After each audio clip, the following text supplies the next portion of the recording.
Welcome to All Right in Sin City, a podcast about writers and writing in the Windsor-Detroit region. Your podcasters today are Irene Moore Davis, author, educator, and local historian.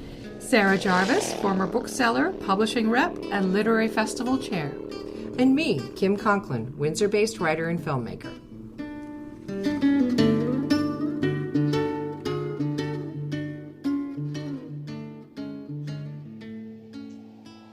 Former Detroiter Kimberly Garrett Brown is the publisher and executive editor of Minerva Rising Press. Her work has appeared in Black Lives Have Always Mattered, a collection of essays, poems, and personal narratives, the Feminist Collective, Compass Literary Magazine, Today's Chicago Woman, Chicago Tribune, the Rumpus, and elsewhere. Cora's Kitchen is her first novel, due out in September 2022 from Toronto's Inanna Publications. It was a finalist in the 2018 William Faulkner-William Wisdom Creative Writing Competition and the 2016 Louise Merriweather First Book Prize. She earned her MFA at Goddard College, and she currently lives in Boca Raton, Florida. Welcome to the podcast, Kimberly. Hi, thank you. Glad to be here. We're glad to have you. So the novel is set in Harlem in 1928. Cora is a wife and mother who works at the library and dreams of becoming a writer. She reaches out to Langston Hughes for advice, and they strike up a pen pal relationship. What was your inspiration for this story?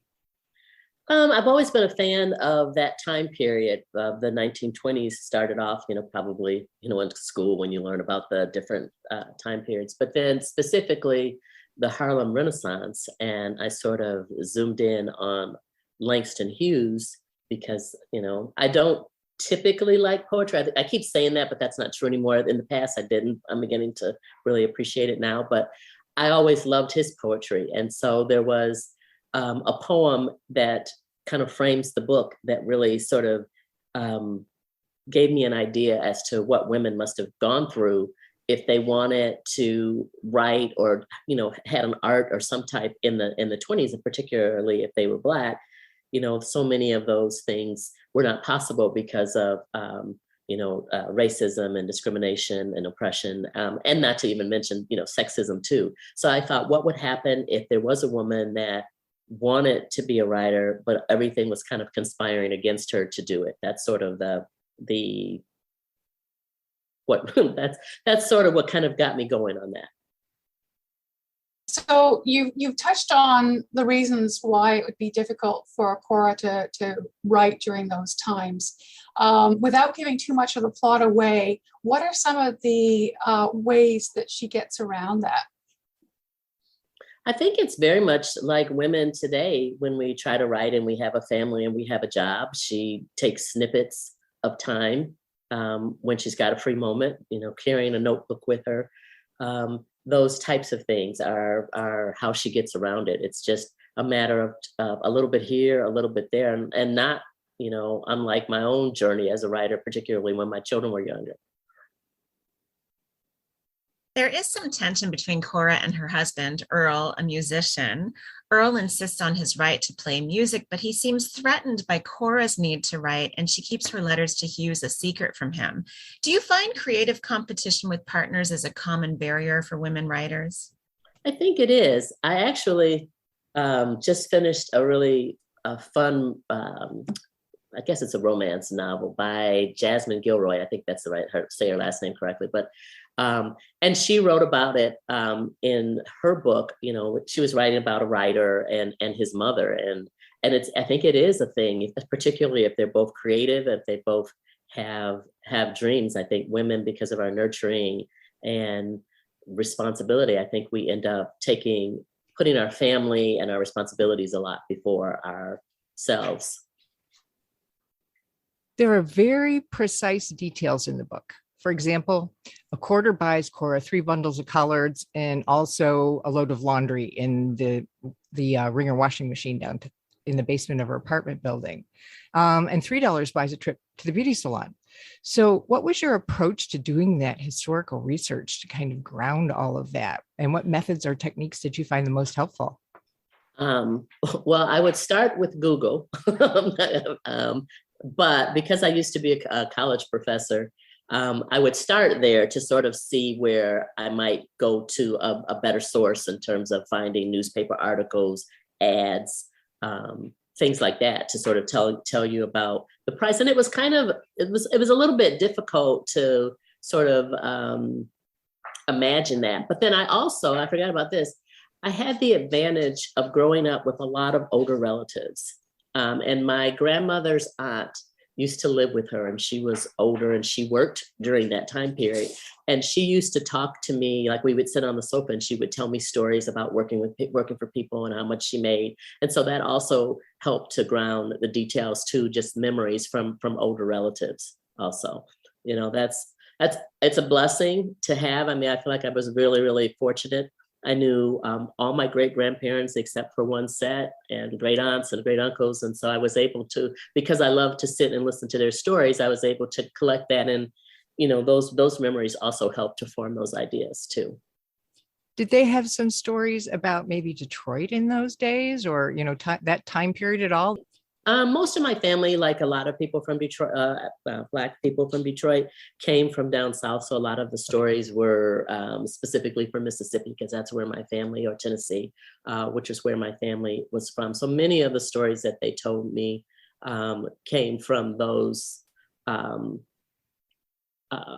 places. Although the other thing is, in terms of being a domestic, my paternal grandmother worked as a domestic. So I did take some of the things that she talked about, or frustrations that she had, trying to balance her own family and working for this other, you know, this white family and raising their children. I did borrow from those conversations. I think she used to work out they lived in Detroit on on Delray. In Delray. And she used to work in Beverly Hills, I think it was. And so I think it was Beverly Hills. So just kind of taking that memory, you know, the things that she shared with me too, to work that into my story. And also the fact that I guess the other thing that helped me decide I wanted to write this book is that my grandmother wanted to be a teacher, and she just never had the opportunity to finish school and to do that. And that sort of made me wonder too, how many other women had dreams and things that they wanted to do and couldn't because of the country that we live in. So that really helped me a lot to kind of orient the time period and different aspects of that. There's also a challenging running theme of how men treat their wives abusively, and they get away with it. There's the story of Cora's cousin Agnes and of Eleanor, a wealthy white woman who befriends and helps Cora, and even Margaret, who works at the soda shop. How relevant or how resonant do you think that theme is today for your readers today? I think it's just as relevant today as it was back. I can't even think of how many years ago. I think it's still relevant.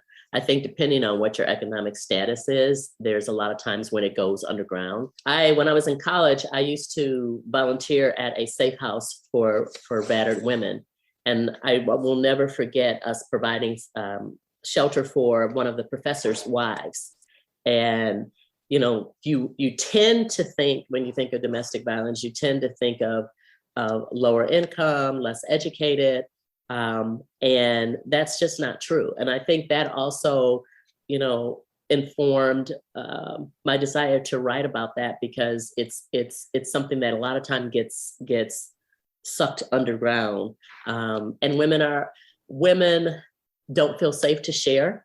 I mean, even today, my daughter was telling me about a situation. She's a fourth year medical student, and she had a woman who her wrist was hurt, and she said her spouse had done it. And my daughter was asking her the questions about her feeling safe. And she actually got chastised by her resident for opening up sort of that can of worms and not having resources. And so, I mean, this is, 2022, it's still very, very relevant in a situation where women don't feel safe to share. So I feel like that definitely still resonates. Unfortunately, I'd love to say that it doesn't, but I'm sure that it does.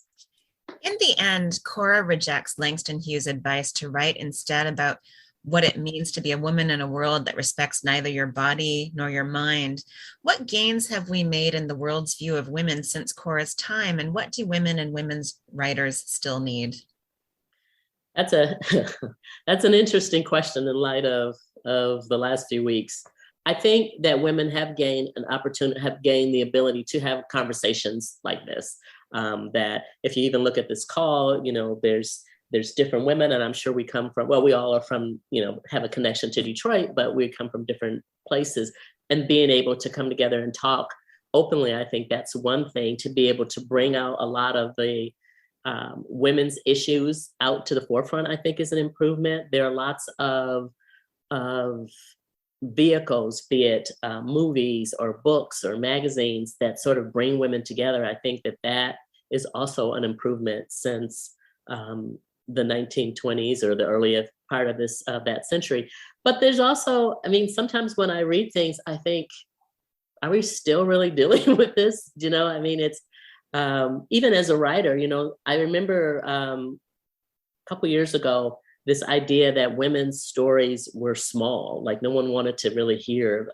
This editor had said that to me, that he didn't say it quite that way, but basically that was the way that it's, there isn't the adventure, there isn't the challenge. And I just don't believe it's true. And even if you think about like the Vita count and things like that, there's still a struggle for women, and particularly Black women or women of color, transgender. I always get the letters mixed up, so I'm not going to botch it. But just all of that, to be able to tell their stories, there still is a lot of work that needs to be done, I think. Cora also tells Hughes, I understand colored women don't have the same voice as white women. I can't turn my back on any women. I believe all women must stand together if any woman wants to get ahead. And I know that both Minerva Rising Press and Inanna publications have a focus on women's stories. Why do you think gender alliances were important in Cora's time, and how do you view their importance today? How has it changed, or how is it the same? I think gender alliance was important back in the beginning of that century because then it gave women a safe place to share their experiences. One of the things that I talk about in the book is a heterodoxy, and how women came together to have conversations that were different than maybe what their husbands thought or what were socially acceptable in their communities. I think being able to be with women and talk to women, it not only gives you an ability to express what you're feeling, but it also strengthens and encourages women, because it's so great when you hear a story and you realize that you are not the only person who feels that way. You don't feel as isolated. You don't feel as alone. And I think that's still important.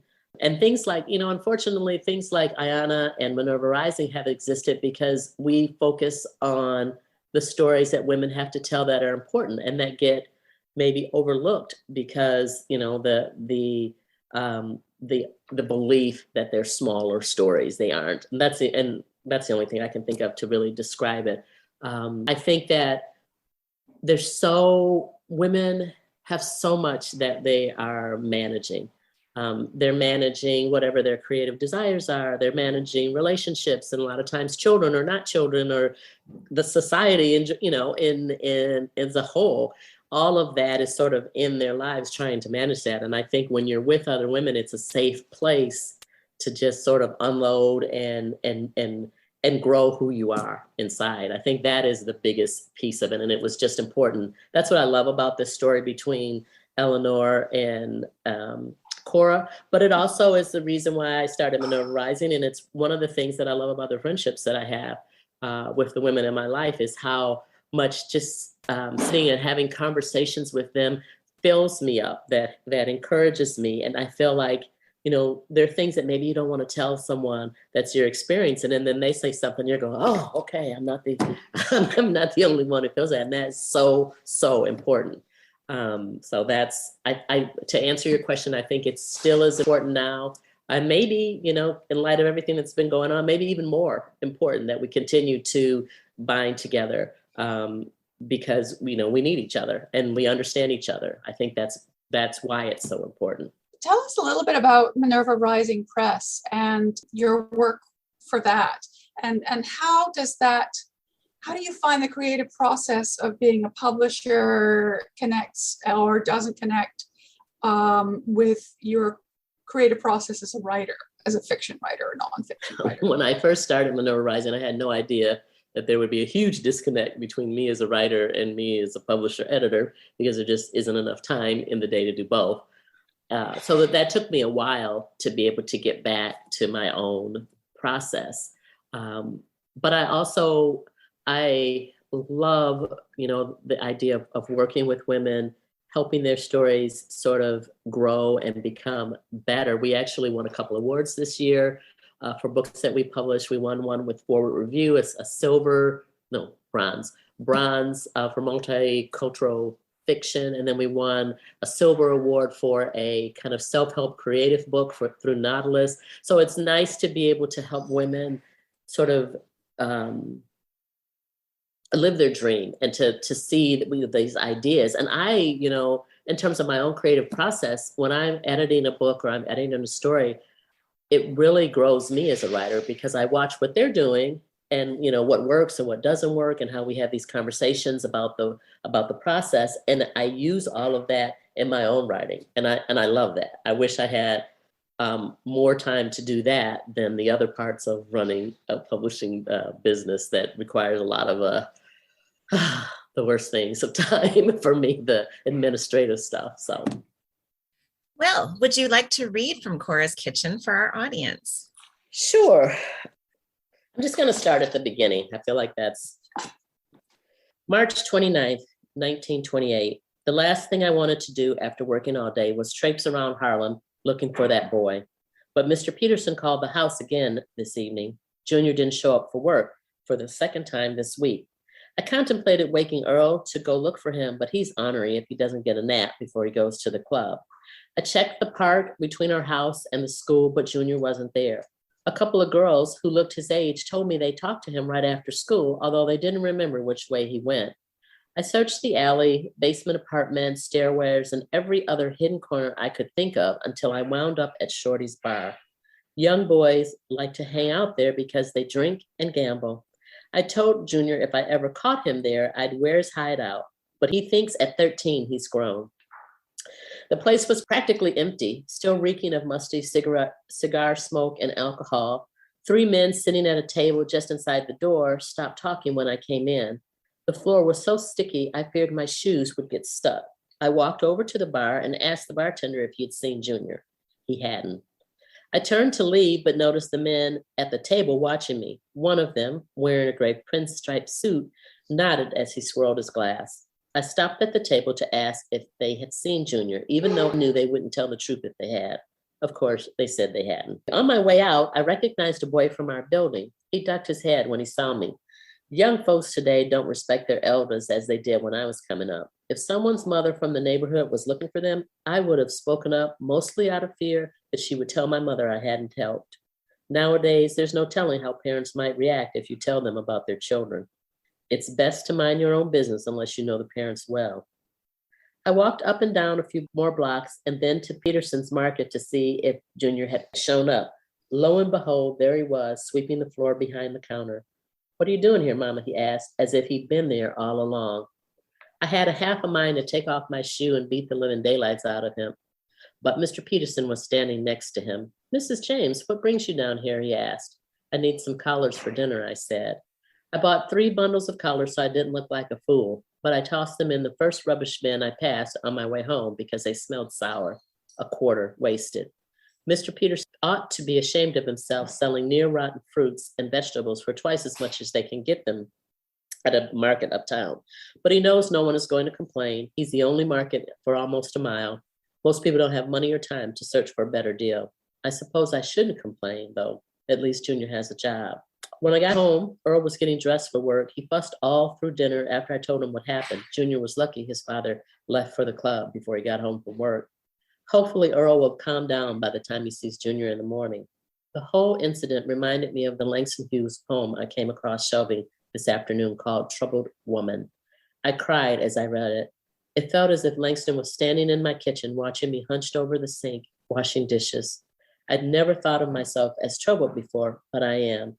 My days are becoming more and more wearisome. Sometimes I wonder how I'm going to make it.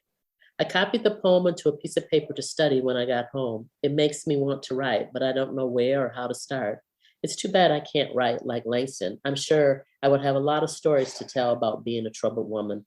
I wonder how he came up with the idea anyway. If he wasn't away at college, I'd ask him. I miss seeing him at the library forums and at the book lovers club. Thank you very much. Well, Yes. Thank you for joining us today. We appreciate hearing about Cora's Kitchen, and we wish you all the best. And it comes out in September. Yes, September 20th. Terrific. We'll look forward to it. All right. Thank you for having me. Thanks for joining us. Look for more episodes of All Right in Sin City wherever you listen to podcasts, or check out our website, allrightinsincity.com. For information and announcements of new podcasts, sign up to our email list or follow us on Facebook and Twitter.